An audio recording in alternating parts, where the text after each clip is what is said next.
അമ്മയുടെ മുമ്പിൽ വെച്ച് എനിക്ക് മായയ്ക്കൊരു ഉമ്മ തരണം. ആഹാ, മായയ്ക്ക് എപ്പോഴാണ് വിവരം വെച്ചത്? എന്റെ ഹോസ്പിറ്റലിൽ വന്ന് എന്നെ ശല്യം ചെയ്തു. എന്നോട് പ്രണയമാണെന്നും കല്യാണത്തിന് വരെ തയ്യാറാണെന്ന് പറഞ്ഞു. എന്നെപ്പോലൊരു പെണ്ണുപിടിയൻ ഈ ഭൂലോകത്തിലേ ഇല്ലെന്ന് എന്റെ അമ്മയെ പറഞ്ഞു വിശ്വസിപ്പിച്ചു. അതൊന്നും വിവരക്കേടല്ലായിരുന്നു. അവക്കപ്പ എല്ലാം മറന്നു വന്ന് ഞാൻ പറഞ്ഞില്ല, മായ എനിക്ക് എന്നേക്ക് ഞാൻ കല്യാണം കഴിച്ചോളാമെന്ന്. അപ്പോഴെന്താ പറഞ്ഞേ? അച്ഛനെ അമ്മയും കണ്ടുപിടിച്ച് വന്നിട്ടേ ഉള്ളൂ കല്യാണം അല്ലേ? ഇപ്പൊ അമ്മയെ കണ്ടുപിടിച്ചു, അച്ഛനെ കണ്ടുപിടിച്ചു, എന്നിട്ട് എന്താ വരാൻ? ഞാൻ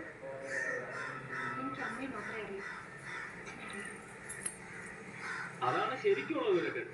അമ്മയെ കണ്ടുപിടിച്ചാൽ പിന്നെ അച്ഛനെ കണ്ടുപിടിക്കാൻ എന്താ പ്രയാസം? റൂട്ട് ക്ലിയർ ആയി കിടക്കല്ലേ? കൂടുതൽ സംസാരിക്കണ്ട. ഡോക്ടർ ഇങ്ങനെയൊക്കെ എന്തിനാ ഇപ്പൊ എന്നെ ഇങ്ങനെ ശല്യപ്പെടുത്തുന്നത്? ശല്യപ്പെടുത്താതിരിക്കാൻ എനിക്ക് പറ്റില്ല. മായയോടുള്ള പ്രണയം പതഞ്ഞു തുളുമ്പിയിട്ട് എന്റെ ഹൃദയം താഴോട്ട് വീഴാൻ പോവുക. സത്യം. മതി, കളഞ്ഞ മോശമൊക്കെ മതി.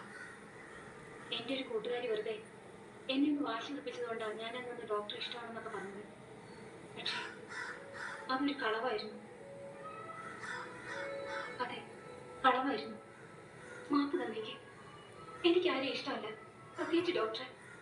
പിന്നെന്തിനാ കല്യാണത്തെ കുറിച്ചൊക്കെ സംസാരിക്കുന്നത്? പ്ലീസ്, ഇനി എന്നെ ഉപദ്രവിക്കരുത്. എനിക്ക് പറയാനുള്ളൂടെ കേട്ടിട്ട് പോകും.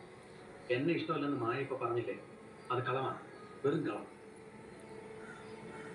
എനിക്കറിയാം മായ എന്നെ വല്ലാതെ ഇഷ്ടപ്പെടുന്നു. ഒരിക്കൽ കൂടി ഞാൻ പറയുന്നു, എനിക്ക് വേണ്ടത് മായയാണ്, മായ മാത്രം. അച്ഛൻ അമ്മ എന്ന കാരണങ്ങൾ പറഞ്ഞ് എന്തിനാണ് മായ മടിക്കുന്നതെന്ന് എനിക്ക് മനസ്സിലാവുന്നില്ല. എന്താണ് മായയുടെ മനസ്സിലൊന്നും എനിക്ക് പിടികിട്ടുന്നില്ല. പിന്മാറണമെന്നാണ് ആഗ്രഹമെങ്കിൽ ആയിക്കോളൂ. ഇനി ഒരിക്കലും ഞാൻ വരില്ല മായയെ കാണാൻ. പക്ഷെ മായ എൻ്റെ അടുത്തേക്ക് വരുന്നതും കാത്ത് ഞാൻ എനിക്ക് എത്ര കാലം വേണമെന്നില്ല.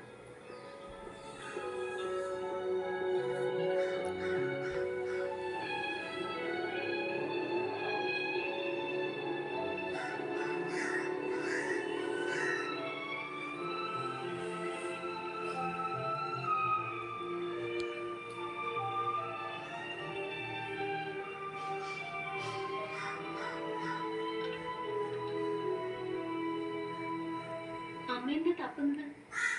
ഒന്നുമില്ല. നീ എവിടെ പോയിരുന്നു? ഞാൻ വെറുതെ പുറത്ത് നിൽക്കുകയായിരുന്നു.